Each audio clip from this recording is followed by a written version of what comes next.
Yes, sir. This is B. Brian Blair, and I'm so excited because I'm going to be on Hannibal TV. And I'll tell you what, Hannibal TV is awesome. They are around the world. Kind of reminds me of me and my killer bee friend Jumpin' Jim. You know, we have been from Maine to Spain, deep down into Ukraine. Matter of fact, we spread pollen from New York to Holland, and that's how we created the hive. You know, we've been coast to coast. We've been north, south, east, and west. But I'll tell you what, Hannibal TV, they're the best. This is Hannibal here from thehannibaltv.com, and I am with WWE legend, one half of the Killer Bees, B. Brian Blair, who is also currently the president of the Cauliflower Alley Club, which is a wonderful organization, and we're gonna get him to talk about that later in the interview. But how are you doing today, sir? Doing great, Devin. Glad to be here. I'm glad you made it out and you found your way. And to start this off, could you tell us a bit about where you grew up and your childhood? Sure. You know, I grew up in Gary, Indiana. I was one of the few white people in the area. If you know, Gary's 90% African American, and you know, all my friends were black. There was no color. I mean, Michael Jackson lived about half a mile from where we lived. I lived in Etna, which abuts Miller, and the Jacksons lived in Miller. And you know, back then, Billy Kempinski, a Polish kid, everybody was either an Italian or Polish or black or white, but nobody cared. You know, I mean, everybody helped each other, and there was no racism and all the stuff. Like at least I didn't see it as a kid. You know, we were all happy together, and we all got along great. I wish it could be that way now. And you know, we went through the Martin Luther King deal, but it seems like people are perpetuating racism more, and that's kind of sad. But Gary, Indiana is where I grew up. It was a lot of fun for 10 and a half years, and then we moved to Tampa, Florida.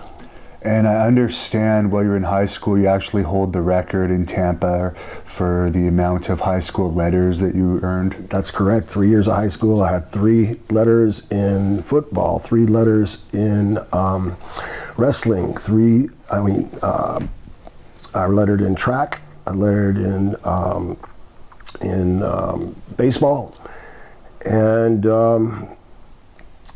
nobody's been able to do that. That's pretty impressive all these years later. What is it, 30 years at least since you've been in high school, maybe more? Yeah, it's been a while. You're one of the wrestlers that doesn't age, actually. What's that? You're one of the wrestlers that doesn't age that much. Well, I try not to. You know, it's just Father Time keeps ticking. Compared to someone like the Iron Sheik, for sure you look a lot better these days. You know, Daddy. So yeah, you were about to say you went to the University of Louisville on a scholarship, I guess? Yes, actually I went to St. Leo College first because I was going to the University of Tampa. They folded football because of the Bucks. You know, the Spartans were drawing 30,000 people on a Saturday night, and they couldn't compete with the Bucks couldn't compete with a winning dynasty where John Matuzak, Mr. Wonderful Paul Orndorff, Freddie Solomon, who the only person on the San Francisco 49ers to beat his receiving records was Jerry Rice. Just a powerhouse Division II football team that everybody in Tampa loved.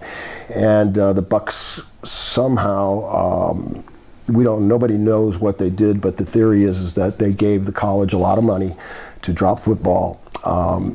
And the college, University of Tampa, then said that the athletic program, the football program, was bringing their academics down.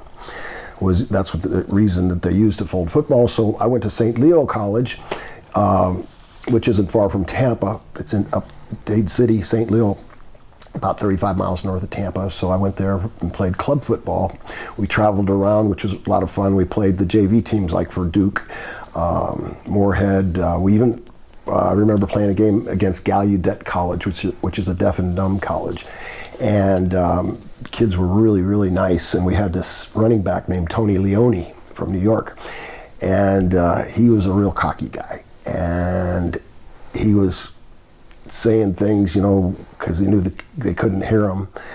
Bad things. I don't even want to repeat them because it's just not worth repeating. And anyway, to make a long story short, we got our butts beat by 2 touchdowns. And it taught everybody a lesson, you know. Everybody's wondering how are they going to hear the snap count and all that. And they have a drum on the side of the field. They have a big drum. If you've ever watched a deaf and football team play football. And I don't like to use that word dumb.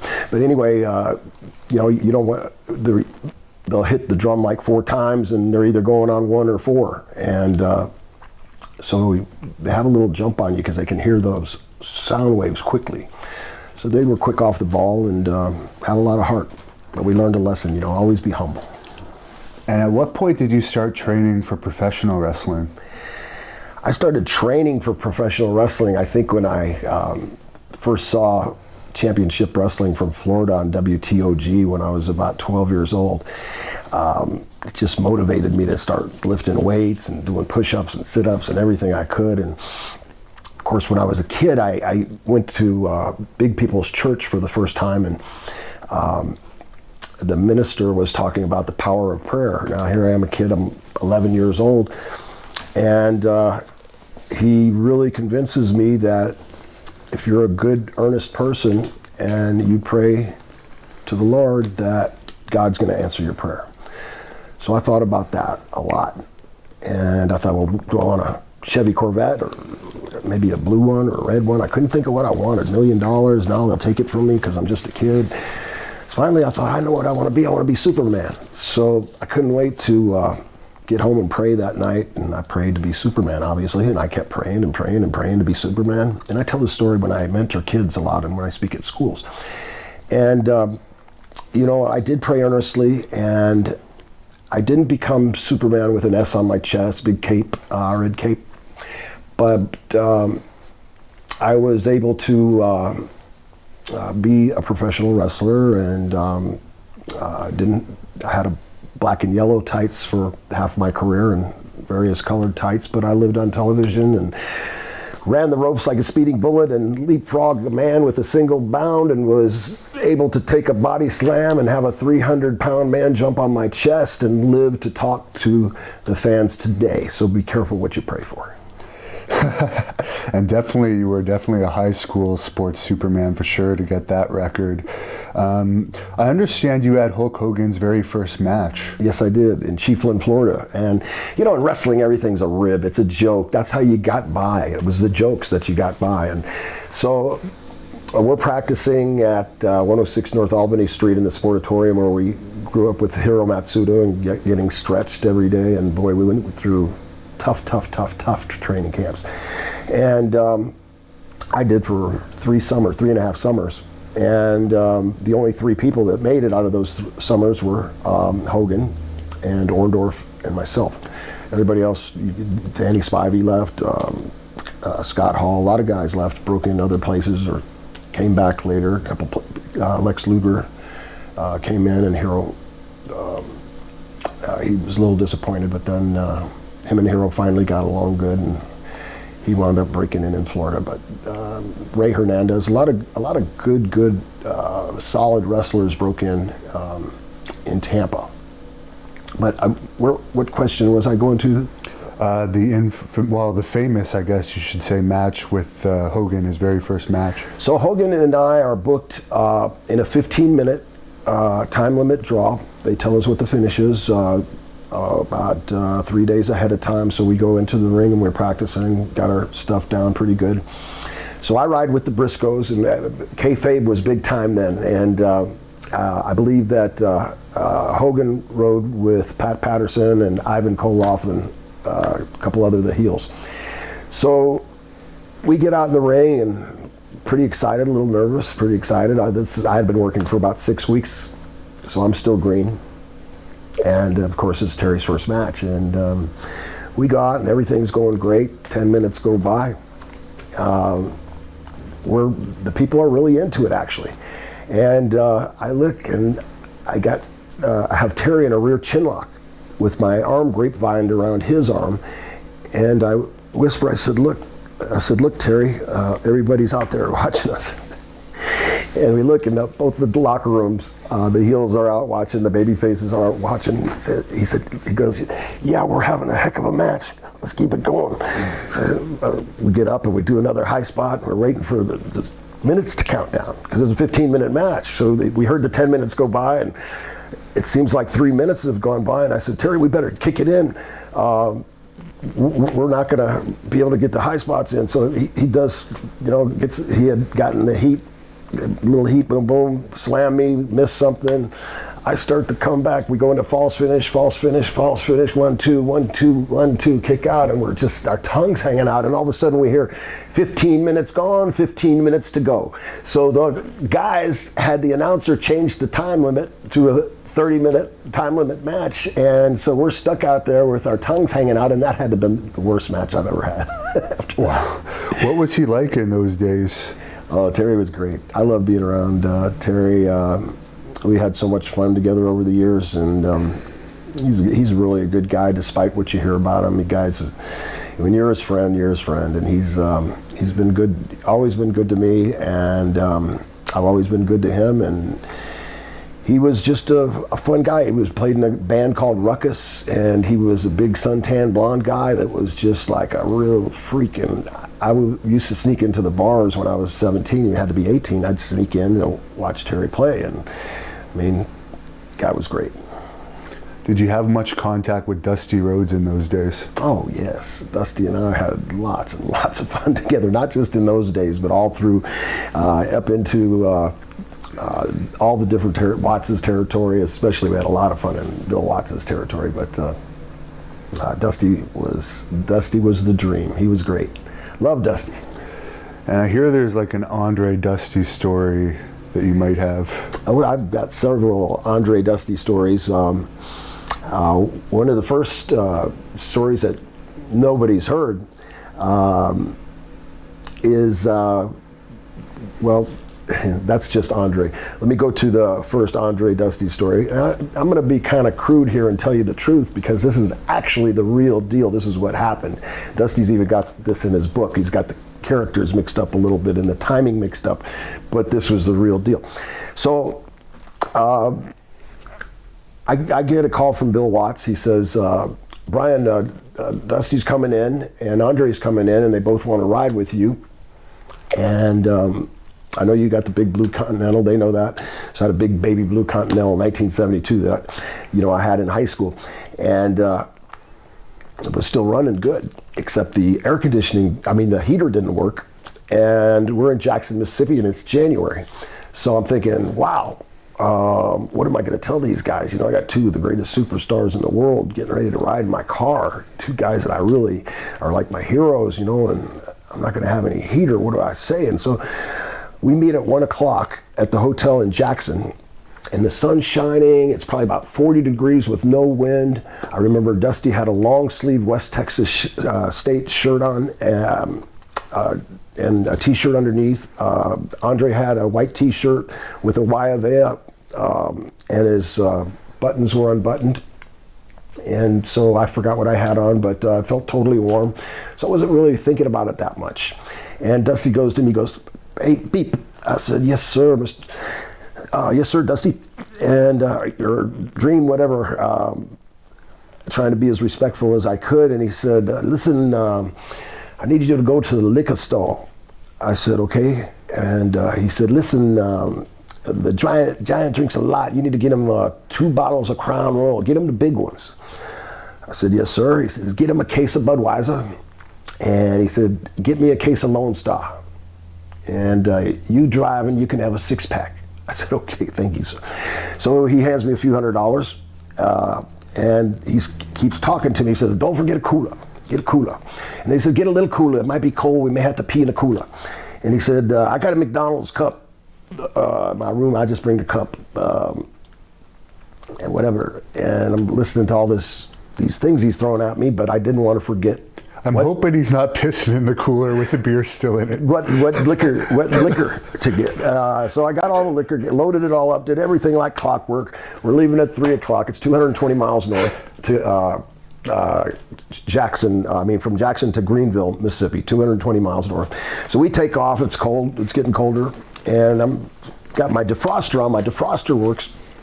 And so the window's clear, and I'm just listening to these guys, and it's great to be a fly on the wall in the car with the American Dream and Dusty Rhodes. How much better does it get than that? So I'm listening like crazy, and they're laughing, so I'm laughing, and it's a lot of fun, and it's getting a little colder, and I'm waiting for them to tell me to turn the heater on, and they haven't said anything yet. And Dusty's already drinking a half a case of beer. Andre's drinking a half a case of beer and a bottle of Crown Royal, and we're not quite at the building yet. And we finally get to the building, and as their stories were so interesting, the weather changed so dynamically on the way up there. By the time we got there, there was snow on the ground. I mean, it dropped below zero, so there was no more snowing. It was just ice. It was cold. And Dusty says, "Hey, Pete," he says, "listen, make sure that car's hot. We're not going to take a shower tonight because we're on last. We're just going to head out of here and we're going to hit the road." I said, "Yes, sir, I'll be ready."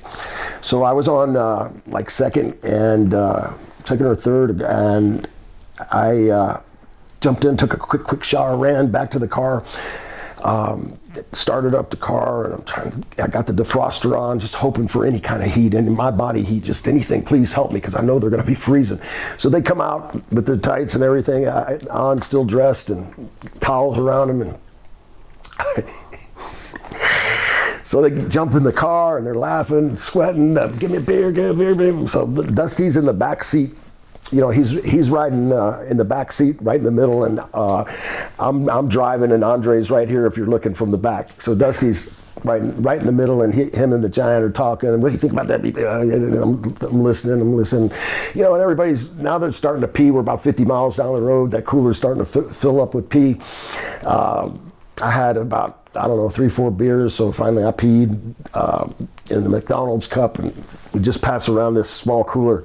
And so then the Giant peed in the cup, and he How could the Giant pee in just a cup without overflowing? It was a big cup, but yeah, he did, and so he pees in the cup, and they're throwing beer bottles out the road, and Crown Royal bottle. You know, I know that there was only this much left in the second Crown Royal bottle that Andre had, and we're 50 miles still from Jackson, Mississippi on the way home.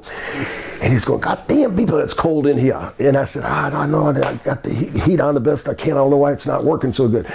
And Andre's going, "Whoa, whoa, whoa, whoa." He's like so full of alcohol that he can't feel anything, but he's laughing. It makes total sense, and it's great.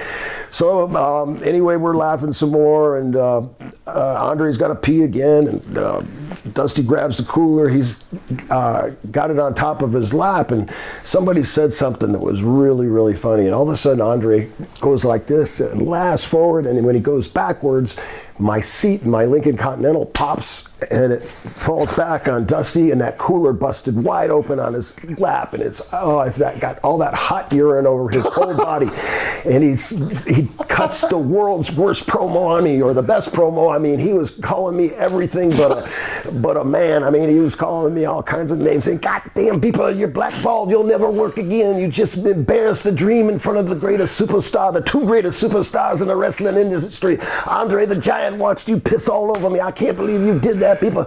I said, "I didn't do it, Dusty. I didn't do it." And Andre's laughing so hard. So, you know, we get back, and Dusty's mad at me for the next a few days, and we wind up on that tour. A few days later, we're in New Orleans, and we have a day off because we're wrestling in the Superdome the following day.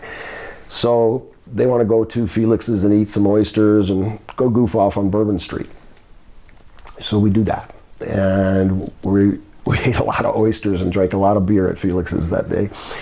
And the boss, Andre, sees these legs coming out from this place on Bourbon Street. I'm sure a lot of your viewers know what I'm talking about. It's, I guess, a girly bar. And when you go in there, there's a platform, there's a stairs, and then there's a platform like this, and then there's another platform, like a blind platform that you can't see. And you can hear some noise up here as we open the door and start up the stairs. I notice on the platform that there's like a big palm tree, and there's nothing else there, just like a fake palm tree. And just as kind of following the Giant, and I'm in the back, Dusty's right behind the Giant, and the Giant gets up to the platform. He's waiting on Dusty. Dusty gets there. I get there. The Giant's getting ready to take a step to go up the next stairs, and all of a sudden the lights go out. It's completely black. I mean, it is so dark you could not see anything at all. Nothing. And anyway, it's dark and time keeps going by, and I'm going, gosh darn, and he's going, hold on to your poke. So, he's telling him, he thinks we're going to get robbed or something. So apparently there was an electrical outage or something, but while I'm on that platform, I'm thinking, gosh darn, man, I can't hold it anymore. I got to pee, and I grab that palm tree and I turn around, and so I pee in the palm tree.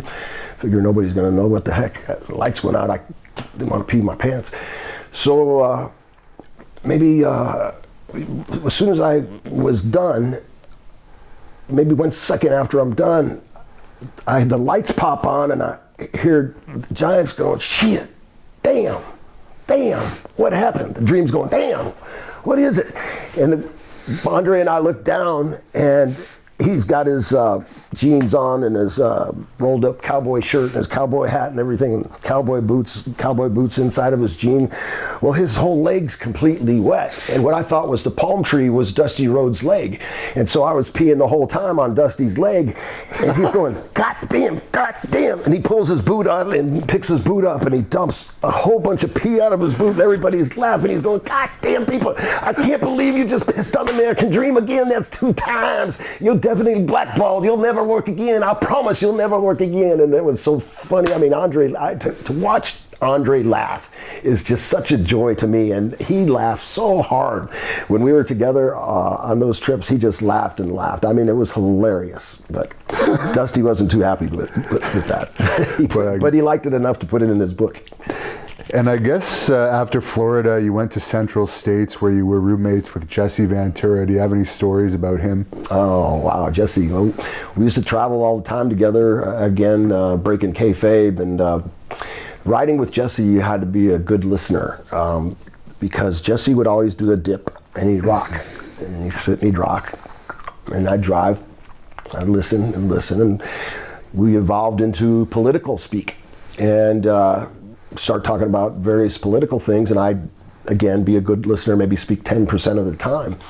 And Jesse had what I thought were some kind of radical ideas about politics then, but he became the governor, as you know, and it was a lot of fun. But my favorite story was with Jesse, since they always pushed the old guys in Kansas City area, they gave Jesse and I a break, and Jesse was just a heck of a talker. He really was. And here we are, 2 young guys, and he could talk the talk. And I was learning how to work finally and catch it on. I had been the Central States Tag Team title holder with Bulldog Bob Brown. And so we sell the house out completely. We are the main event, and the house is completely packed, sold out. First time they had sold out Kansas City in over a year. So Harley Race is there, Bob Geigel's there, Pat O'Connor's there, and they're all thrilled. I mean, they're absolutely elated that, because they're the partners in the promotion. So they're elated, and we're waiting, and they never give us a finish. So Jesse said, just at the start, don't do anything. Let me. When you jump in the ring, I'm going to beg off for a minute. I'm going to spit at you, and just chase me around the ring. Jump in, and somehow we did a spot off of that. And when he finally begged off in the ring, I mean, the crowd erupted. They erupted, and every time I hit him, it was like boom, boom, boom. Well, I just kept beating him up because the people were buying it, so they wanted me to kill the guy. So we chased him around the ring, run his head into whatever I could find. I mean, we were just brawling, and the fans were going crazy. And finally, Jesse just ran, and I followed him behind the stage, like I was chasing him. And we get back there. We thought we did a great job. Looking back, we didn't, because he never stopped me to get the heat, and they never gave us a finish so we could have a return match. They were excited about counting those dollars. So Jesse and I were kind of elated about the house, but boy, what a butt chewing we got from the 3 of those guys. And then they started yelling at each other, saying, you were supposed to give him the finish. Well, you were supposed to give him the finish. So now Harley and Bob Geigel and Pat O'Connor they're arguing. And so Jesse and I we kind of ease off into our own place. But it was a great experience with Jesse. The guy was a great worker, a great talker. He wasn't the best worker, but he was a great talker. Did you ever get to see Harley in action over the years outside the ring in one of his barroom altercations? Or? Yeah, I saw him knock a guy out in the Imperial Room Lounge in Tampa when I was still training. I hadn't even they hadn't even smartened me up yet. I was still being stretched and all that stuff, and he hit this guy one time and KO'd him, just knocked him out. I don't know what it was about. I just saw Harley hit him, and the guy went down. Boom. Tough guy. He just had incredible hand strength, I guess. Yes, he had a punch like no tomorrow. And when you were working for Leroy McGurk, some point there, I guess you became lovers with Mike McGurk, who a lot of people remember as the ring announcer for WWE. Absolutely. You were married eventually. Yeah. Yeah, we were married for a year. We got married too young. She was very jealous. You know, we're still friends. You know, I like Mike. She's a wonderful woman, and you know, it was just kind of getting married too young. And as a matter of fact, I remember the night I was leaving. Had gotten a divorce, and I was going to the Von Erichs that night. But I wanted to say goodbye to Mike, you know, because she had been my wife for a year, and it's difficult, you know, no matter what, no matter how heated things get, if you really love somebody or love somebody, and then all of a sudden you're separating or you're getting a divorce because of irreconcilable differences, you know, it's tough. You know, I had been letting Doug Summers, who I was working against at the time, ride in my car, and Mike would come with us once in a while because she collected tickets for her dad and her mom, who owned the promotion, and found out later that he was having an affair with my wife, and you know, that was very hurtful. So one night in Tulsa, it came to the point where I saw him go into Leroy's office, so I came into Leroy's office, and obviously I was peed, very peed, and one thing led to another, and we got into it, fisticuffs, boom, boom, boom. I beat him to within an inch of his life, as a matter of fact, and in the process, I threw him into the walls, not thinking, you know, again, young and dumb. Threw him into Leroy's walls with all these old-time pictures and stuff, and even though Leroy was blind, you know, he was, when he found out about this, he was really, really perturbed. And I didn't know about all this until later when I go to see Mike, after I got in the altercation with Doug. And so I knock on the door, and Leroy comes to the door, and he says, "Who is it?" And I said, it's Brian. I just wanted to say goodbye to Mike." He said, "You bastard, you tore my house." And so when he said that, I just went back to the car. He started doing a promo on me, and I went back to the car. The only thing I have after putting $100,000 down on a house, and the only thing I wind up leaving with is my car, one of our Great Danes, because we raised some Great Danes, and my boat, and my clothes, and $500. That's all I had. And excited about getting to the Von Erichs, but thinking about it, I said, I gotta say goodbye to Mike one more time. So I knock on the door again. This time, the door opens, and as the door opens, Leroy has a gun pointed right where I'm standing, but the door's not quite open. The second door's not open, the screen door. So now he's opening up the screen door, so there's like an inlet, you know, like an inlet to the door, and so I jump around the corner because it's a brick house, and I figure I'll be safe behind these bricks and he's not gonna see me. And bam, that gun goes off. I mean, he wanted to shoot me, he was that mad. And he just misses. I could see where the bullet hits right in the ground in front of his Lincoln Continental that he parked right in front of the doorway so he could get to it real easy. And I run back to the car shaking like crazy, you know, I almost got killed. And so I said, dang, what am I gonna do? So I go around to the back door to peek in to see if I could maybe signal to Mike or something to say hello. And I look, and there's like a mummy on the couch you can't see who it is. It's a mummy. And I see Michael Kathleen giving soup, and it's Doug Summers, who by that time had gotten out of the hospital and was all wrapped up, bandaged up, and she's feeding him soup, and it just broke my heart. I mean, I just cried, Devin, for so long. Like, seemed like I cried all the way to Dallas, Lake Dallas. But when I got there, David Von Erich had a surprise waiting on me, and it was a great surprise. So what an adventure living with the Von Erichs for a year and a half. And that's a good segue into that. I was going to ask you about that next, actually, because of course everybody knows about the reputation of the Von Erich boys. Yeah, we were all kind of bad boys.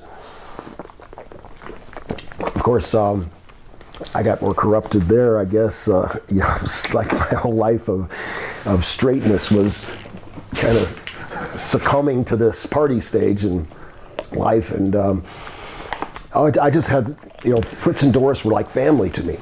And this is a great story, and when I see Kevin in Hawaii, I'll see him again this summer.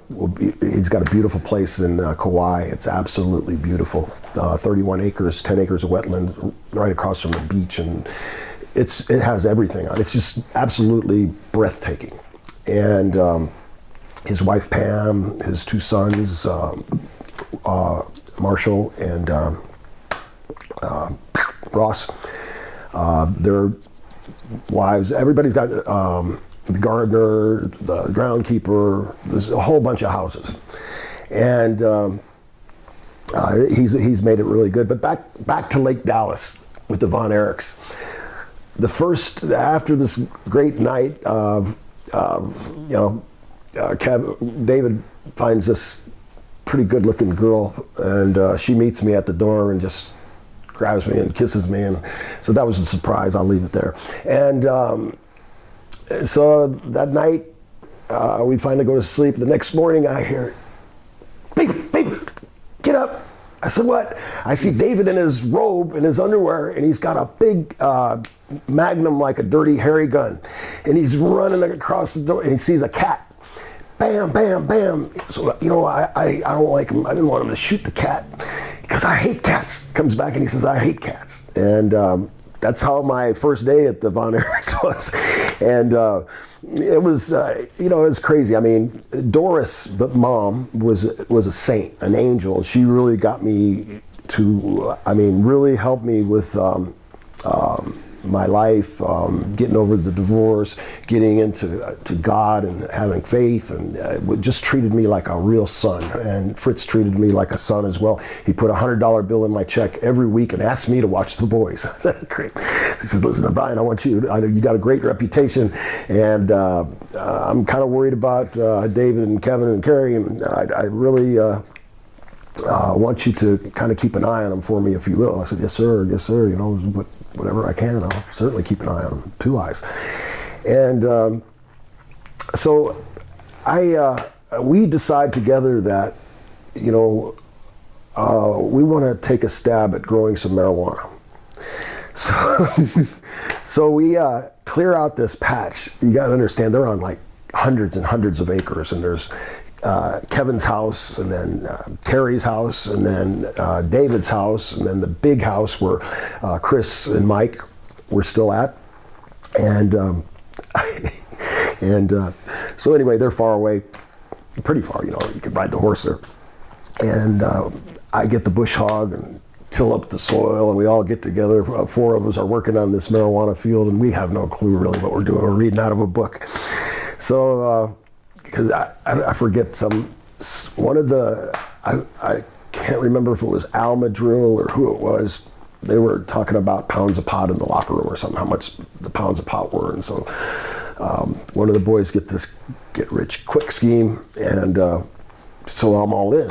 And I've been reading this book on, I used to do a lot of gardening and stuff with my grandfather in Arkansas, a lot of farming, and we'd always go in the garden. So I knew a little bit about growing things, and before we know it, we have these pot plants, and which is called a sativa. There's an indigo and a sativa pot plant, and we had the sativa pot plants, which can get to be 12, 14 feet high. Well, they're about at least 8, 9 feet tall.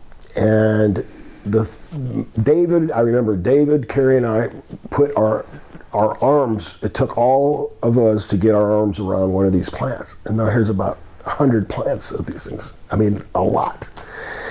So reading in the book, it says, don't water them for a few days before you're going to harvest them.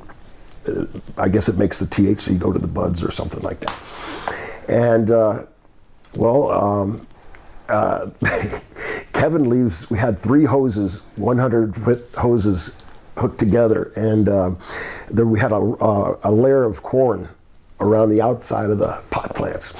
And so Kevin leaves this hose down there, and he's not even supposed to water them. And why he leaves the hose, I don't know. We're just all thinking about, well, we're going to get rich. Al Madril's going to get rid of this, but boom, we're going to have some money finally. And and it was all in innocence. I wasn't trying to hurt anybody or do anything wrong. But and it is legal in Canada now, so the yes, it's legal in Canada. It'll be legal everywhere pretty soon. But so. And it's legal in Florida too, just not to smoke, but that's about to be changed. So all of a sudden, the phone rings at the house, and I hear, and David says, "Yeah, Dad, what's wrong? What did I do?"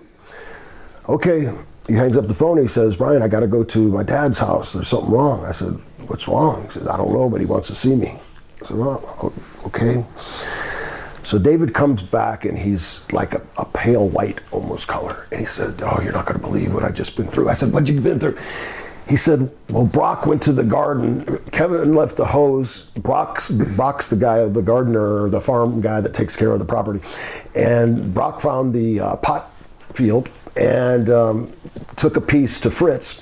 They both went to the Denton Library, got a encyclopedia or a book that had marijuana in it. They compared it, they looked, and they saw that it was marijuana. So they called David over, and they explained how Brock found the hose leading to the marijuana, and was it your marijuana? And David said, no, it wasn't his. He didn't know how it got there. And so nobody fesses up, and Brock takes the bush hog and mows down every one of those plants to the nth degree. There was nothing left. And that was very disappointing for all of us at the time. So, but quite the experience, I will say.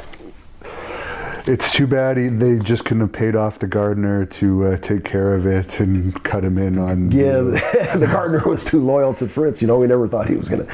That was the last thing we ever thought would happen. So. And a few years ago, I covered when you gave an award to Haku at one of your Legends of Wrestling lunches in Tampa. Yeah, he did a great job too. Do you have any stories of him in action? Because I know you're pretty good friends with him. Yeah, we're very good friends. Well, I was in a bar one night in Virginia when, I think it was West Virginia, when some people were messing with Haku on the other side of the bar. He's a heel and we're baby faces, so we're still kayfabing. And a fight breaks out, and I see bodies flying everywhere. Boom, boom, man, and Haku in action was unbelievable. I tell you, the greatest fight that I could ever imagine in those golden days would have been Mr. Wonderful Paul Orndorff, who I watched annihilate Tony Atlas, bit his ear off. Tony gave us a different version of that story than your version, so I'll ask you about that after. I was there. I know the version. You asked Tommy Rich the version. He was there too. But anyway, they went together like two bulls. I'll just tell you right now, they went together. Well, no, it's a better story if I tell it. So where was I at?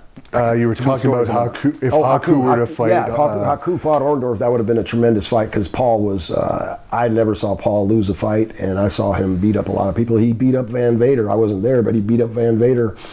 And I was in helping Rock with his first match in Nassau, in the Bahamas. And Rocky was there. Rocky who was always at Legends Lunch. I just talked about him. We interviewed Rocky that year, and he actually told us about that match in the Bahamas with his son. Yeah, they tagged together, and that was a very proud moment. But the two kids that were going to be in the handicap match with Leon, when Paul came in and said, Leon, you've got to get, Eric wants you in 2 minutes. He said, tell Eric he's going to have to wait, because he didn't have his boots even laced up yet. So Paul comes back in. I'm listening to these two kids that are sitting there trembling to death, knowing that they got to work with Big Van Vader and how he's notorious for taking guys' heads off. Oh, you were with WCW at the time? No. I was in an independent show with Hal Jeffrey, was a promoter, and we were in Nassau. But these two kids were working on the show because they floated around and went from territory to territory, basically jobber guys, and but good guys, and everybody plays an important role. I don't like the word enhancement talent or anything like that. They were wrestlers, and they're telling me the story, blow by blow, since they were right there. And so Paul comes back in and said, Eric said if you're not there in another minute, that you can pack your bags. He said, tell Eric to go F himself, blah, blah, blah. And one thing escalated into another. And according to these two eyewitnesses, Leon hit Paul, who just had flip-flops on, a tank top, almost the identical outfit he had when he was fighting Tony Atlas, per their description. And knocked him over some boxes. And when Leon went to jump on Paul from there, Paul left hooked him, which reminds me of Danny Spivey hitting which we will ask you Adonis. Paul beat the crap out of him, according to not just these two guys, but many people who were there afterwards. And this is years later. So Paul Orndorff was a bad son of a gun. Yeah, and that was after his arm injury, too. That was after his arm injury, when Hogan hit him in the cap center in the chin. Now, what Atlas said to us was he was eating fried chicken in the back seat, and Paul was telling him he hated the smell of fried chicken, and that's how the argument started. He said that when they got out of the car, he leg dived Paul, took Paul down, put him in a cradle, and his ear was near Paul's mouth, and Paul bit him when he was in the cradle, and that broke up the fight. First off, you asked Tommy Rich or Paul Orndorff. There was no chicken in the car. This is what started it. That night in Wheeling, West Virginia, Tony Atlas was screaming, and nobody wanted to be around him because he found out that he had to do a job. And he's slamming locker room doors. He's saying, nobody can kick my ass, but maybe Andre the Giant, and I doubt that could even happen. And he's slamming doors, locker room doors, and he says, no, I got to do a job for Dino Bravo. I can't lace my boots up or whatever. And going on, and I don't know if it was Dino Bravo, but he had to do a job for whoever he says. And a couple of minutes later, it's kind of quiet, and I go around, and I was going to say something to Tony, because I like Tony. And I look, and he's got 2 syringes, 3cc syringes, one in each ass cheek, just trying to show off. So he's taking 6 cc's of 3 cc's of Deca and 3 cc's of Test. He also told us he only ever took 1 D-ball a day. Oh gosh, what a lying dog. Oh gosh. Anyway, that's the truth. And so on the way back home from Wheeling, West Virginia, back to Atlanta, we're in the car, and Paul's behind in the back seat of this rent-a-car. Tommy Rich is behind me, I'm driving, and Tony's in the passenger seat. Well, Paul says, hey, Murdoch, can you move your seat up? You're crunching my legs. And there's another story where that comes from. And all of a sudden, Tony says, don't call me Murdoch, that redneck, blah, blah, blah, blah, blah. He went off on it. He said, don't you ever call me that, or I'll kick your ass. Paul said, you ain't gonna kick my ass. He says, bullshit. Brian, you pull the car over and let me show your boy who's the man. And all of a sudden, Tommy's, well, guys, please don't fight. He's almost ready to cry. I said, no, you guys just straighten it out, man. Just be cool and let's get to Atlanta. I'm tired. And Paul says to me, Beep, if you don't pull over, I'm gonna beat your ass. And I said, okay, I'll look and find a place.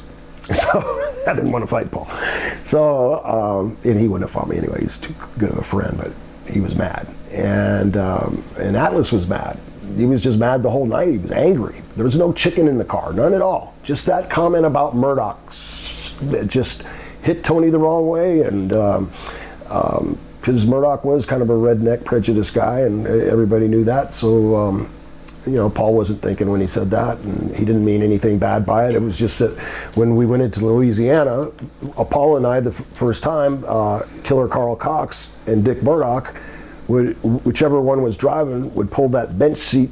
They were sharing a car. They had a bench seat, and like a big Buick, and they would push it all the way back for these 300-mile trips. And so Orndorff and I would have to sit knee to knee in the back seat. And since they were green, you know, what are we going to do with Murdoch and Carl Cox? You know, two big superstars, and you know, we respected our veterans and of the business. So that's where that came from, just so the audience knows. And then I see this bowling alley, and there's it says bowling, and I look to the right. There's there's grass, there's asphalt, there's trailers without the semis on them, parked up by this looks like a basketball court. So I said, that looks like a good place. You guys could either fight on the grass or you can fight. Hey, and Tom's trying to interrupt me. No, don't encourage it. And he's going on and on. Tommy was the funniest thing about the whole thing. And so Tony walks all the way to the asphalt. This is at night, but it's lit, it's got lights. And we start walking, and Tommy's saying, no, guys, please don't fight. Guys, please don't fight. All of a sudden, they converge on each other like two bulls. Paul winds up going behind him and belly to backs him. And they roll make about 2 turns on the concrete. And I can't see Paul's head, and I can't see Tony's head. And all of a sudden, I hear, "Ah, you cheated. Ah, you cheated." And Paul goes, and an ear, the whole bottom lobe of his ear, shoots off. Now Tommy Rich starts screaming, "Oh my God, it's an ear! Oh my God, he bit his ear off!" And he's crying, and he goes and he grabs, "It's his ear! It's his ear!" So Tommy's crying. So Paul got off of him because Tony says, he said, "My ear's bit off. I quit. And you cheated, you son of a gun." I say, and they lipped off a little bit, but Tony didn't lip off to him that much. Paul was doing more of the lipping to him. And he asked me to hold his crucifix when he got out. He had a gold crucifix, and he gave it to me, and he had a white cut-off tank top and a red pair of University of Spartans football gym pants, and a pair of white tennis shoes and white socks. Very tan. I'll never forget. And when after Tommy Rich picked up that ear, he was literally bawling. I mean, crying hard. And we all get back in the car, and we take Tony to the hospital. Well, on the way there, Tony, "Man, we better get out again and do it." And Paul says, "Let's pull over. We'll do it again." "Oh, just take me to the hospital," he says. So we get him to the hospital. This is in the Atlanta territory. We take him to the hospital. They said he's got to stay overnight. So we went back to Atlanta. We left Tony there, and he never came back to the territory. The next time we saw each other was in New York. That's the gospel story. And you were starting to mention the Spivey Adonis story. He gave us a brief version. What's the witness version of what happened? Well, this is what happened. I was in the back talking to a bunch of the guys, and Spivey and Adonis are working, and I know that they had some friction in the past, and I wanted to get out and watch their match. Jimmy was already out there. So I don't know what I'm talking to some of the guys, and I don't know if Tito Santana was there. This is in Flint, Michigan, by the way. And all of a sudden, Brunsey comes running in, and he says, they're shooting. I said, "What?" So as I go to run out to see this shoot, in comes Spivey. I said, "Danny, what's wrong?" He's going, "That motherfucker, God dang, that son of a bitch." And he's cussing. He's cussing like crazy about Adrian. He said he tried to put me out with the sleeper. And Brunsey said, yeah, he did. I saw he looked stiff. He said, stiff. He was totally trying to put me out. If I wouldn't have got to the ropes there, I would have been laying in the ring, sound asleep. And so he shot with the sleeper on him. And Spivey was able to get out of it. Adrian was a state champion wrestler, and he was, I heard, could People be. were afraid of him, Danny said. Yeah, people were afraid of Adrian because he was crazy. He was like a little bit lunatic. He said he was also, he didn't say how, but he said he was very like grotesque in some ways. Did you ever notice that? Yeah. He had a lot of dirt under his fingernails and some of the things like that. He ate massive. Well, obviously he gained like 100 pounds in a year. Yeah, he kind of did that for his gimmick, and they wanted him to be a fat gay guy, and I guess that was Pat Patterson's creation, and he wore the pink tights and all that. But anyway, in comes Spivey, going, "Hey, what the da-da-da-da?" Spivey, Danny's standing up now. He's got his yellow tights on. He sat down for a second, and he's got his head, and he's kind of just cussing. God, I can't believe he did that. And then walks Adrian. Adrian, that was the worst mistake he ever made. And he was going like this to Spivey, and he's cussing at him. All of a sudden, he goes to leg dive him. And as he goes to leg dive Danny left hooks him. And you ask anybody, Jimmy, anybody there, it sounded like a shotgun hit a watermelon. When he hit Adrian's face, his whole cheekbone was sticking out. The whole meat from his face had just popped up, and his cheekbone sticking out. Well, then Spivey he goes down.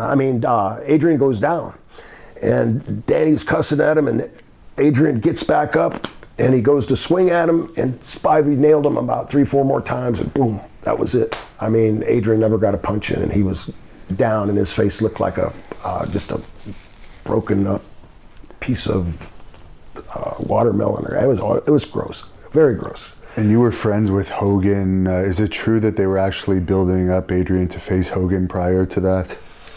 I don't know that they were actually building Adrian for Hogan, because Adrian wound up teaming up the two oddest couple, Adrian and Murdoch, became a very, very good heel tag team. So I'm not sure if they were building them up. I'm not privy to that knowledge. Do you have any stories about Randy Savage? Randy was a great guy, no particular funny. Well, one when we were in Lake Placid, New York, and the doctor walked in because he does the physicals. You have to have one in New York. And he wasn't in the locker room, and the doctor walked in, and Liz was in there, and I guess she was changing or something. Randy walked in, and he snatched the doctor and picked the doctor up against the wall with his coat and his stethoscope and all that. Then he slaps him a couple of times and throws him out of the locker room. that wasn't too cool.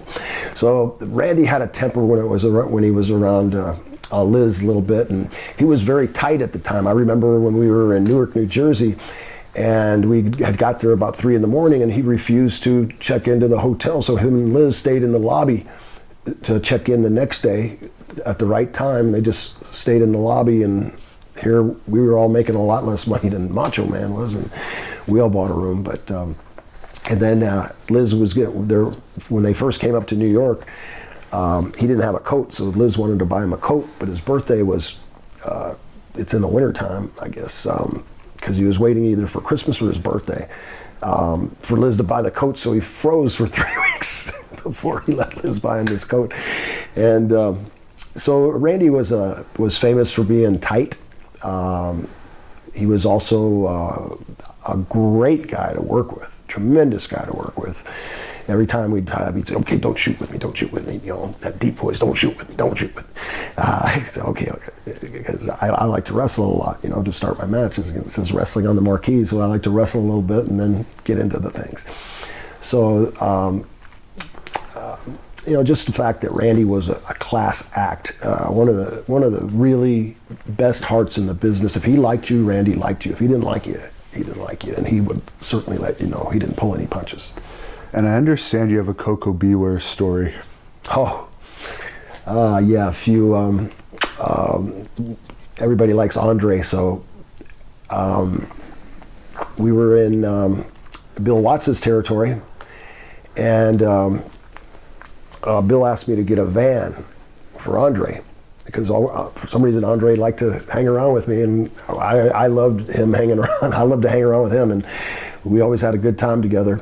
And so I got the van, and Andre was originally supposed to sit in the front seat, but he wanted to sit the way this van was. It had like a back. You remember those vans, like conversion vans they called them? Yeah. They had the seats and everything in the back.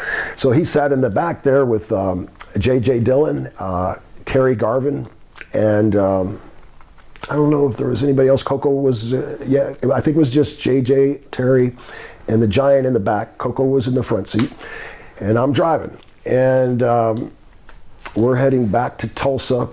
I forget where we're coming from, and we're on the interstate. I'm driving along, and everybody's drinking. It's just the way it was, and everybody drank and drove. Even the driver. I was even having a few beers. I never drove drunk, thank God, but I still had some beers, which. It was part of being a wrestler in those days. You wouldn't be considered. No, you cool, you wouldn't be considered one of the boys if you didn't drink beer on the road. So you're right, Devin. And so all of a sudden I hear some whispering, blah, blah, blah, and Terry's bisexual. So Coco's laughing, and jamming, and got the radio on and having a good time. I always had fun with Coco. And if you talk to Coco, he can tell you the story. All of a sudden the boss says, "Coco." He says, "Yeah, boss." He said, "Come here, I want to tell you something." Right away, Coco turns around. "Yeah, boss." He goes, "Come here." So Coco bends over like this. "Yeah, boss." Andre snatches him in a front face lock. Got him right in the front face lock. He says, "Hey, boss, what are you doing?" "Hey, loosen up, boss, loosen up." I hear, "Loosen up, loosen up." Coco was saying, "Loosen up, loosen up." Well, he turns his ass backwards. Now I'm looking in the rearview mirror, and there's Terry Garvin with his pants down. And I could see in the rearview mirror, and JJ's laughing his ass off. And now Terry's cutting a promo on Coco, saying, "Oh man, I love that dark meat, and boy, I'm just gonna get some tonight." And the boss is going, "Ah, ha, ha, ha." He's just laughing, "Oh," and everybody's laughing. Now I don't think this is funny at all. I'm driving, and I'm thinking, boy, I'm gonna get in trouble. Now all of a sudden I look, and Terry's got an erection, and he's slapping the back of Coco's. He's got his. I hear his pants go. And when I heard his pants go rip wide open, and Coco's screaming now for bloody murder, and I see him tapping his thing on the back of Coco's back. He's going, "I got it," and he's talking smack to him, really bad, nasty stuff. And I didn't know what to do, and I hit the brakes, and I to pull over, and I hear Coco go, "Ah!" And I don't know what happened. No idea what happened. And all of a sudden, I get the car over, and Coco jumps out of the car, and he starts running. And I said, "What the hell are you doing, Terry? God dang it, man, that's crazy. You can't rape somebody in a freaking car." He goes, "I didn't touch him. I didn't touch him. It was a joke." And JJ's laughing. He says, "Oh, settle down. It's okay. It's okay." And I didn't think it was funny at all. And the boss is laughing so hard. I'm not going to say nothing to the boss. But I said, I got to figure out a way to get Coco back in the car. Now he's got his pants ripped. He's on the interstate, and he's just been molested. I'm thinking, by a 240-pound hairy guy, and I'm thinking, oh gosh, with Andre what holding is going to him. happen? What is going to happen? And it took me almost an hour to get Coco back in the van. Wow. Finally, everybody had to come out and console him and tell him nothing was going to happen. And I don't blame Coco, for that, because that was kind of a drunken, dirty trick. But nonetheless, it happened. Now, I think we're definitely going to have a part 2 of this down the road, because you gave very detailed answers, and we still have a lot of questions. But we can't do a shoot interview with you without asking what the hell the whole Iron Sheik he is about. And obviously it's squashed now because obviously he's in a wheelchair. I've seen you guys together, but yeah, you know, I've always liked Sheiky Baby, you know, and he's always funny, you know. Just from times he's fallen out of the ring and getting his boots with the hook, he'd get the tip of his boots caught in the ring. It would be so funny, you know. He'd love to do that spot. And the thing about Sheik and Volkov, just while we're on the subject, and I'll tell you, you know, they could get such great heat, and especially when Slick was their manager. I mean, they would get such great heat. Nikolai would sing the Russian anthem, and of course the Iranian flag, and you know, the American people weren't going to put up with that, and they would get the best heat, but it was impossible to make a comeback on them. So I'd get the hottest tag, boom, the roof would come off, and you know, you punch them and they barely react, so you got to lay them in, and then they get mad for you potatoing them, and you say, well, sell them, you know, and you go to slam them and your back goes out because you got to shoot with them to totally slam them. To give Sheik an ass bump, it's like an act of Congress, you know. It's you give Nikolai a clothesline, and it's in 3 stages. It's down to one knee, and then to his elbow, and then to his back, you know. It's you know, then you got to pick him up when you should never have to pick up a heel. But Sheik used to like to shoot a little bit, and you know, being an amateur wrestler and then learning the art of hooking before hooking was cool, jiu-jitsu, that's all they taught us. You know, we'd work out with submission wrestling. Submission wrestling, exactly. You know, and from Carl Gotch, who was a tremendous submission wrestler, Hero was a tremendous submission wrestler, Gordon Nelson, you know, all these guys, Jack Briscoe, Bob Backlund, all these guys would come down, and I work with them every day in submission. Jody Simon started coming down a little bit, and some of you know, because Carl would train Jody constantly, they would work out together, and so Carl would bring Jody. There used to be some heat there, but that kind of with the Grahams, and since the Malenkos ran what that at that time they called Outlaw, it was just opposition to the Florida territory, so there was some heat there. But anyway, Jody finally, he was always a gentleman, still is, as well as his brother Dean. But you know, when you start training with these guys day in and day out, and you know, you start learning that as an amateur wrestler, you have to be careful when you're wrestling somebody that knows how to hook, because if you like tight waist them, you know, they're going to double wrist lock you. You know, every time you grab them somewhere, there's like a counter in submission. So I learned submission, and so Sheik used to like to wrestle and shoot a little bit at the beginning. You know, we'd wrestle, do sit-ups, we'd grab a shoot hold once in a while, and you know, so we'd tap if it started to hurt, you know, or something like that, you know. But Sheik would brag that nobody could outshoot him, and in Hershey, Pennsylvania, he shot on me, and with a front face lock, and I double wrist locked him, and he started going, God dang, you son of a bitch, you son of a bitch, let go. And he's tapping my let go. And Nikolai goes, he's laughing, okay, Sheiky, you can't be beat. I gotta get a picture of this. Look, he's telling people to take the picture. Look, the Sheik's giving up. And so I think because he got embarrassed in Hershey, that it just went to his head, you know, I don't know, Sheik started drinking and doing so many drugs towards the end there that he just got, I don't know, just a little weirded out, I guess. But that bothered him. And after that, you know, he started cutting all these promos on me, and I knew he was mad at me, kind of, at that point. But I thought it was water under the bridge. And he just perpetuated it you go to the internet now, and they've got all these cartoons with the Sheik and I, and it's funny, but that's what started the whole thing.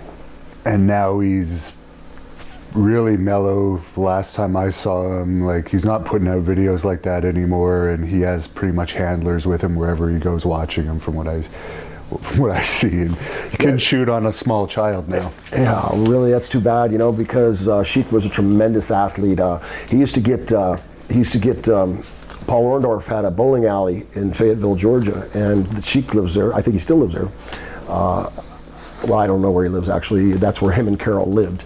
And Sheik used to go to the bowling alley and get a case of Heineken, yeah, and have his wrestling trunks on and do jump squats and push-ups and jump squats and push-ups and drink Heineken in Paul's bowling alley parking lot. And some of the bowlers started to complain, and Paul had to tell Sheik not to do that in his bowling alley anymore. And Sheik got a little bent out of shape over that, but.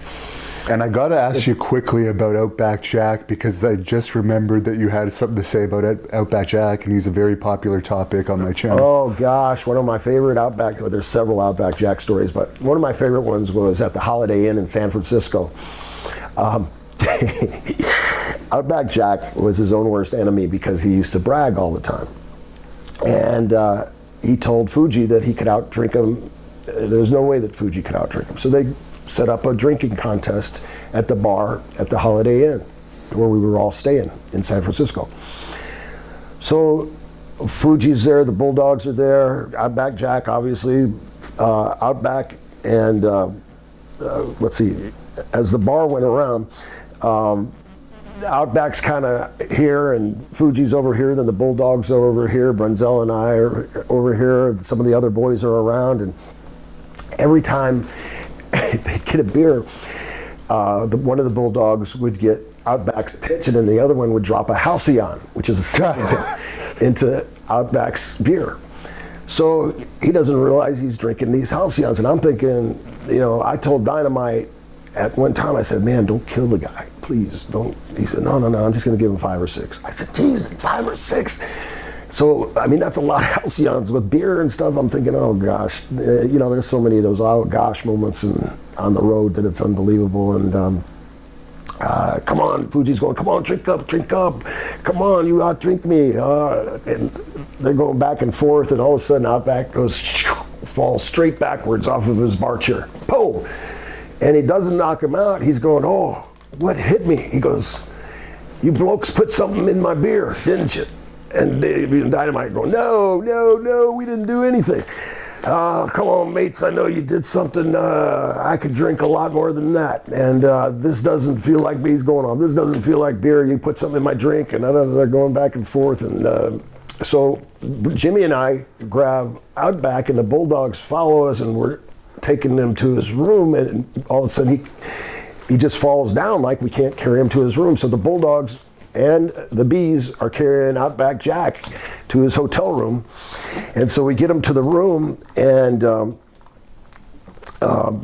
try to set him on the bed. And as we set him on the bed, he falls off the bed and he starts calling Davey and Dynamite some names, blaming them about putting the Halcyon. He didn't say Halcyon. You guys put stuff in my drink. I put stuff in my drink. And all of a sudden, Dynamite just starts peeing right in his face. I mean, peeing a big old stream of pee right in his face. And Outback's going, oh boy, I've been peed on by better blokes than you, mate. Jimmy and I are kind of laughing, but we're feeling really bad for the guy at the same time. So anyway, we all leave, and Brunsey wants to get something to eat, and it's like 1 o'clock in the morning. It's late, 2 o'clock in the morning, and we go get something to eat, and all of a sudden, at a table in there, and Outback comes walking into the Holiday Inn restaurant, staggering in, with his cowboy boots on and his hat, his Australian hat with all the crocodile teeth, and not a stitch else on, naked as a Jew, right into the restaurant, and there's at least 30 people in there. It was a very popular place close to the airport, and he just sits at the counter. It doesn't say anything, and the waitress, I could see him, the waitress and them are saying, we can't believe this is happening. So Outback gets up, and he turns around, and there's like a fake garden in there in the middle, and he starts peeing in the garden, and all of a sudden some police come walking in, and the police take Outback. We're not getting involved. We just sit there and good thing there's no cell phones. They're just taking Outback in the squad car. Apparently they let him go though. They let Jack go, and he didn't. They just laughed, I guess, from what Jack said. They just laughed at me and let me go. but to see a grown 6'2", 270-pound man walk into the restaurant at the Holiday Inn in San Francisco is quite the sight. Now, the next thing I'm going to ask you, I'm also going to make an individual clip, and I'm also streaming this live because I know it's important to you, is about the 2019 Cauliflower Alley Awards. Of course, you're the president of the organization. Do you want to tell us a bit about what your duties are as president, and also what we can expect at the 2019 awards and how people can come and see it? Sure, absolutely, Devin. I appreciate the opportunity to do that. I'm so passionate about the Cauliflower Alley Club. When I first went to the Cauliflower Alley Club, I didn't even know what it was. And that's our mission now, is to really make the boys more aware of what the Cauliflower Alley Club is, what it does, and how much fun you can have there, and how much fun it is to be a member of the Cauliflower Alley Club. I was honored in 2001 with a men's honoree and award, and it was a big deal. I still have it in my awards room, hanging on the wall. And when I found out what the CAC did, I said, I'd like to help them somehow. And years went by, and Morgan Dollar came up to me at a Gulf Coast Wrestling reunion and said, the board wants to know if you would like to be the president of the CAC, because Nick Bockwinkel is not doing well. And I asked him what it entailed and all that stuff, and then I was told the president, per the bylaws, has the option to be the CEO, because I didn't want to use my name. I didn't want to be Brian Blair to be have other people doing things, since I've run a $5 billion budget along with 6 other people as a Hillsborough County Commissioner, as an elected commissioner countywide.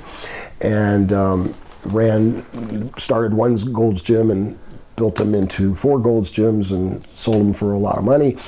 I know a little bit about business, and so I didn't want somebody with the ability to mess up my vision for what the CAC was. And they said, you can elect to be the CEO too if you wish, but you have 2 jobs. I said, sure, I'll do it. So I became the president and CEO. And the Cauliflower Alley Club is a 501c3 nonprofit set up in Cullman, Alabama. We're about to have our 54th reunion, April 29th through May 1st. Some tremendous honorees I'll tell you about in a second. But what the Cauliflower Alley Club does is we give wrestlers that have fallen on difficult financial times, or referees, anybody that worked in the wrestling industry full-time for 3 years or more is eligible for assistance. Now, had Brickhouse Brown known about the Cauliflower Alley Club 6 months earlier, he would be alive today, because Rocky Johnson called Brickhouse Brown, or somebody called Rocky Johnson and knew about the Cauliflower Alley Club. Anyway, I get a hold of Brick, wind up, Rocky asked me if I knew who Brickhouse was. I said, I know that he broke in Florida, but he was broke in a couple years after I did. And he said, well, he's got cancer and he needs help. So I talked to Brickhouse. Yeah, poor guy's broke. His wife left him. He's in a $100 a week hotel room, has no insurance, no nothing. The doctor's only giving him pain medicine. He had stage 2 cancer, and the doctor gives him pain medicine, no kind of therapy, no kind of treatment, nothing. And Brick had no money, so months are going by before he gets a hold of the Cauliflower Alley Club. The Cauliflower Alley Club sends him to a doctor. He was so thankful, so humble for that. He said, wow, $500 for the doctor. I couldn't believe it. So we take care of the doctor, and this doctor that he had wasn't the best doctor in the world either, because Brick calls me up and says, the doctor wants to cut my testicles off tomorrow. And I said, did you get a second opinion, Brick? Are you sure? He said, no, I didn't get a second opinion. He says, I don't have any more money. And I said, well, I asked Bruce Tharp to help out and some other guys. Everybody pooled together and did what we do best. And we found him another reputable doctor. He went to that doctor. He didn't have to get his testicles cut off. And thank God he didn't listen to that other doctor. But to make a long story short, we helped Brick out tremendously with a lot of things. He was very grateful. He finally got on disability, which took him like 8 months while he's got cancer, and got food and the things that he needed and a check coming in. So we help people when they're down in any kind of way, unless they have a drug problem. We don't assist people that have drug problems. And everything's done. Carl Lauer does an excellent job with our benevolent fund. He makes sure that the money is written out to the business or to the entity where the bills are owed, whether it's the landlord or whether it's the doctor or whatever the case may be. Some people may just actually need money to pay their simple bills, electric, basic stuff. And we help them. There's a benevolent request form if you go to caulifloweralleyclub.org. That's caulifloweralleyclub, one word, .org. You can see all the things that the CAC does. And we've given away hundreds and hundreds of thousands of dollars to people like Brickhouse, people in need. We don't mention people's names unless they specifically tell us to, but people like Bobby the Brain Heenan, Mr. Wonderful Paul Orndorff, Kamala. These are names that said we could use their names, that they wanted to help. They want people to know that the Cauliflower Alley Club is a great organization. Jerry Gray, most recently, too, who has cancer. One question that a fan actually just popped up. Have you heard this garbage about Jim Cornette's co-host saying you guys aren't doing enough for Jerry Gray? Well, obviously they don't know what we've done for Jerry Gray. Why don't you ask Jerry Gray if we've done enough for him? I mean, we continue to give Jerry money, but we have bylaws that we have to go by, and some people don't understand. You can't give everything you have to one person. We get benevolent requests every week, and so there's only so much money to go around. If that person wants to complain, come to the reunion and spend $125 so we can make $25 and give these guys a little more help. Join the club for a year for $25 and we'll make $12. And by the time we mail your 4 copies of the newsletter out with postage, with printing, the beautiful award certificate that you get, that's everybody frames them, and membership certificate. They're really, really nice. Nice welcome package. We're doing the best we can with what we have, and if I could give Jerry $10,000 tomorrow, I would love to do that. So, Jerry has a GoFundMe account too, so people can go to Jerry's GoFundMe account. But the Cauliflower Alley Club, per its bylaws, has given Jerry the maximum each year for the last 3 years. So that's all I can say. I mean, we'd love to help the world if we could, just like every kind-hearted person would, but we simply can't. But we do help there are so many wonderful stories of people that were so far down that they were just praying to God for anything good to happen to them. And all of a sudden they find, somebody will tell them, go check out the Cauliflower Alley Club. Well, what's the Cauliflower Alley Club? And when they find out what it is and what we do, people that come to our reunions, we have the greatest members in the whole world. It's like a fraternity of friends. I mean, these fan friends become close to the boys. There'll be 250 of the guys there, and they have 2 wrestling shows the night before. And if you want to know what happened at last year's event, search Cauliflower Alley 2018 on the Hannibal TV. We covered the awards, and I think we had about 30 interviews while we were there, and it was a great time. So if you're a wrestling fan and you want to support these legends, a lot of them need our help, I highly suggest going to that. Yeah, please, and that's great, Devin, and we're glad you're going to be back in 2019, because we're going to be honoring a guy who's a 3-time world champion. Mark Henry will get the Iron Mike Award. He's been a world champion in 3 different sports. Dory Funk Jr., Dory Funk Jr. is a legend. I mean, he's still huge in Japan. They still bring him over to Japan. He's over 70 years old, and they still bring him to Japan, and he jumps in the ring and snaps the rope or whatever. But in his prime, Dory was wonderful to work with. I worked with him lots and lots and lots of times, and he's taught me so much different stuff. The guy could go it. When he was 60 years old, the guy could just go like crazy. He was 65, and he'll be there accepting the Luthez Award. Two of my favorite people, Barbarian and Haku, who were the Islanders and Faces of Fear Islanders in WWF, WWE, and the Faces of Fear in WCW. They'll be receiving the Tag Team Award this year. Bambi, many of you may remember Bambi. She'll be receiving a Women's Wrestling Award. We have many other wonderful, wonderful people. If you go to caulifloweralleyclub.org, you can see the whole slate of honorees there. It's a fabulous slate. Dr. D, Dr. Death.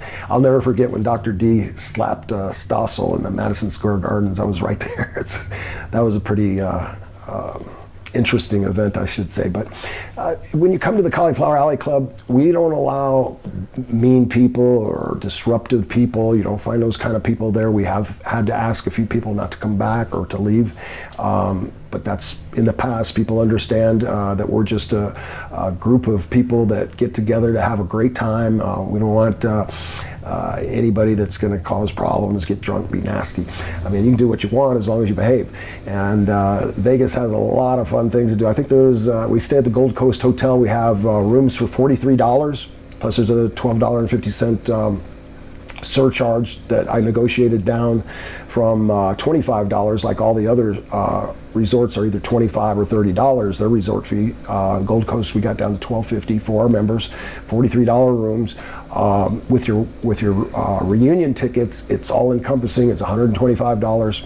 It includes all these wonderful seminars that Ron Hutchison has put together. They have some tremendous seminars. Again, go to caulifloweralleyclub.org and you can see what the seminars are. We have bowling tournaments, cribbage tournaments. There is a small fee to enter those, 10 or 15 bucks, I think it is. Bob Orton Jr. finally won last year after 3 times, and he'll be back to defend his cribbage tournament championship, which is a big deal to those that play cribbage. Somebody's trying to dethrone Fred Yerke, who's won the bowling tournament the last couple of years.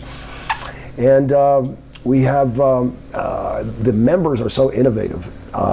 They invented a strut contest, and they go to a bar, one of the bars inside of the hotel, and the people are like maybe spread out for 100 feet. And there's a gap. There's be probably 250 people there, and people strut, just like the strutters, like Ric Flair and Jerry Jarrett, different people. Yeah, so they have the strut off, and then the younger wrestlers started this thing called a chop contest. So it's who can take the most chops. So that's entertaining too. Even though the Cauliflower Alley Club doesn't sponsor it, these guys get out and whoever can chop the meat the most. And I saw these guys about 3 years ago. I saw these 2 guys with their shirts off walking through the hotel. One guy had blood coming all from his chest. And I mean, they were really proud of this. I mean, these guys' chests were so welted up. It was unbelievable. So there's so many interesting things to do there. I mean, there's, tons of restaurants, and Vegas is wide open all night for $125. That includes your whole reunion, plus 2 awesome meals. For the honorees nights, we'll have honorees nights on Tuesday and honorees nights on Wednesday. You come watch your favorite, some of your favorite wrestlers of the past, sometimes many that are still active. Lots of the WWE guys come. WWE gets a few tables, and they bring a whole bunch of guys, Sergeant Slaughter and Ricky Steamboat and bunches of guys, Pat Patterson. RVD even came by last year. RVD was there last year. Yeah, he was a blast. Godfather. Had a lot of fun with Shawn Michaels. I got to work around Shawn for a long time. Great worker, and. You'll just have a good time. So go to caulifloweralleyclub.org, check it out. We sell out every year, so I highly recommend that you book your plane ticket. While it's early, it's always cheaper to book your plane ticket the further out. and make your room reservation. You go to the Gold Coast Hotel. Everything's on the website again at caulifloweralleyclub.org, and there'll be a thing called the pass key, and you just have to put one night's room deposit on your credit card. The rooms are available from Saturday to Saturday. So our event is Monday, Tuesday, Wednesday. So if you want to come earlier, if you want to stay late, you still get those great room rates. And we're wide open to anybody that wants to come, as long as you're a nice person. You're gonna have a good time, I promise. There's a nice pool and jacuzzi at the hotel too. I made use of a lot last year. And I wasn't gonna ask you any fan questions, but there's a million people on here asking why you never turned on Brunzell and became a heel. We always have to listen to what the hierarchies say, and they did. At one time in Philadelphia, Brunzy and I were going to turn heel as a tag team, but Vince and George Scott had promised us the belts 3 times, and each time, year go by, 6 months would go by. When are we going to get the belts? And it'd be the same answer. Well, you're going to get them soon, but you're making a lot of money right now. Everybody's making money, and there's more money in the chase. George Scott's favorite line: "There's more money in the chase than there is in the kill." That was the line. There's more money in the chase than there is in the kill. When the babyface is chasing the heel for the belt, you're going to draw more money because the fans know you can beat them. They've seen you beat them.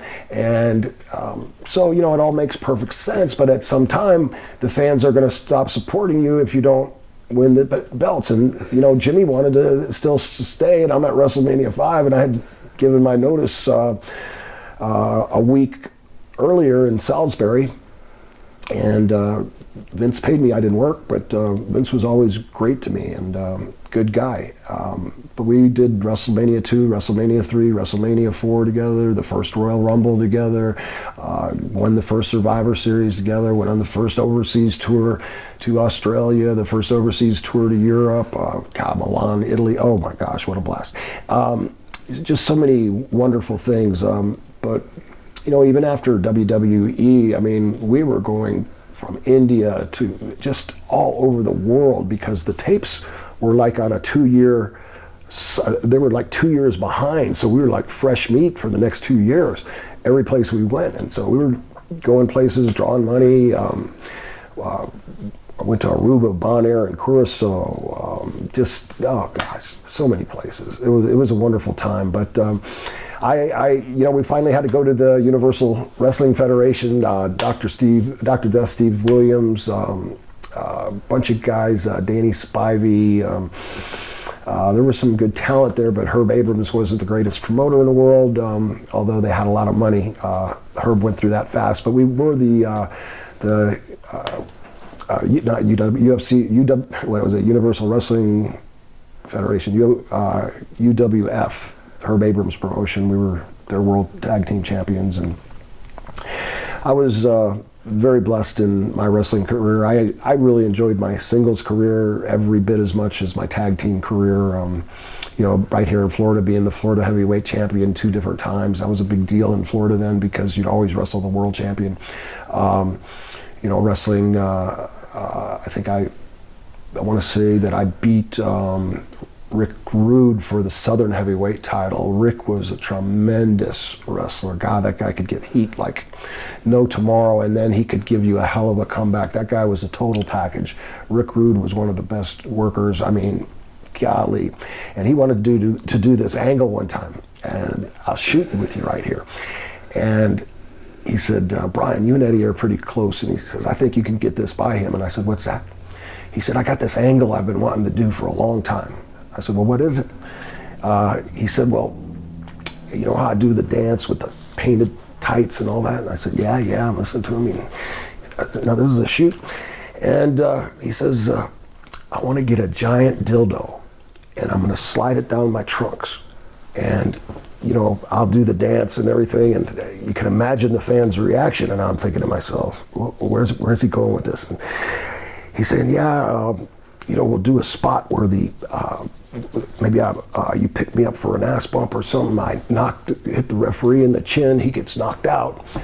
You go to help the ref. You turn around. Now all the girls are going to think I got a big Johnson, and I'm going to pull that Johnson out and hit the referee over the head with it, put it back in. He's going to count you down 1, 2, 3, and what are the fans going to be saying? Check his package, right?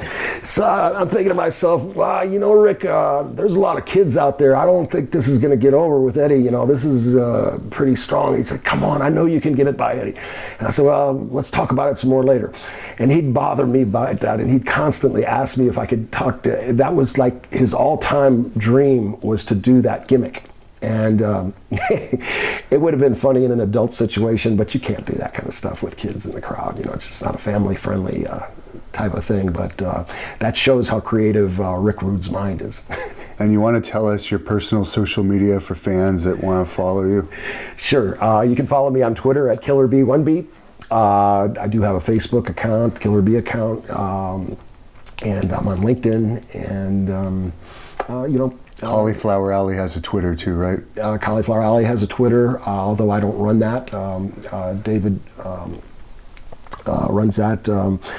But you know, I'm available. I'm easy to get a hold of. You know, I love the fans. I mean, the fans have always been so good to me, and I'm so deeply appreciative for that. Even now, you know, I was in Jacksonville the other night, and it was like being in Jacksonville back in the '80s. You know, it was great, and I'm still able to wrestle, and I enjoy wrestling once in a while, and with the right people. And where can they contact you for wrestling bookings? They can contact me at my on my email, brianblair@brianblair.com, and hit me up on Facebook.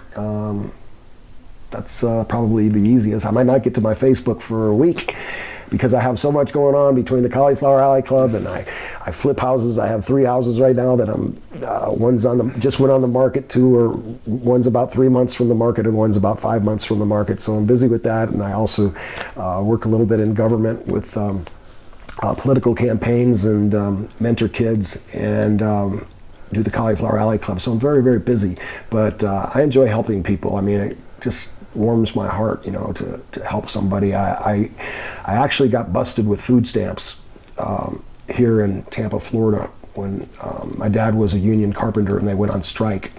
And all of a sudden, powdered eggs, powdered milk, all this stuff kept coming into our house. And we had just got to Florida. I was like 11 and a half years old, and 12 years old. I was in fifth grade. How old are you in fifth grade? That's how old I was. So then these sixth graders came to this store. Philip Epperson, I remember he was a sheriff in Hillsborough County. That's where Tampa is. And he was in sixth grade, and there was 2 other guys, and they were like real rednecks. They'd want to beat you up for anything. And you know, I was just a little pudgy guy, not real tough then. They started calling me really bad names, and when I went to my mom would drop me off to school and kiss me, and fortunately my mom's still with me, and she lives in my guest house, and I love my mom so much, but she laughs about this a lot, because I'd say, Mom, you got to drop me off. You can't kiss me in front of my friends. So she'd drop me off like 100, 200 yards before the school and give me a kiss, and I'd pretend like I walked to school, and I walk up that next day after this food stamp event, and I see this green spray paint, and these people all converged at the front of Egypt Lake Elementary School, and I looked, and they said, there he is, there's Blair. Oh, look, there's Blair. And they're all whispering, Blair, Blair. And the nastiest words about anybody that I could think about were written in spray paint, in green spray paint, on Egypt Lake Elementary School. So I ran home crying, and I didn't ever want to go back to school, and never. And Mr. Agliano, who taught both 5th and 6th grade, reassured me that those guys would never mess with me. And so I finally came back to school, and realized that if you put your heart into something, and if you really want to succeed, you know, capitalism and the American way, there's opportunity for everybody. And you know, I started, I had lots of different jobs, a lot of sales jobs, sold cookware and stuff to China, and cookware to single working girls, got out my yearbook, and hustle. So I was always, you know, bartended, did things, worked at Kmart as a shoe salesman, did a lot of things that you know, you just keep working and working, and you finally find a goal, and you reach that short-term goal, and you make a new goal. And ultimately, you know, then I wanted to be a professional wrestler, and lo and behold, I was very blessed, and I've had a wonderful career with the business, and I thank everybody, whether you booed me, cheered me, talked bad about me, talked good about me, I just thank you for being there.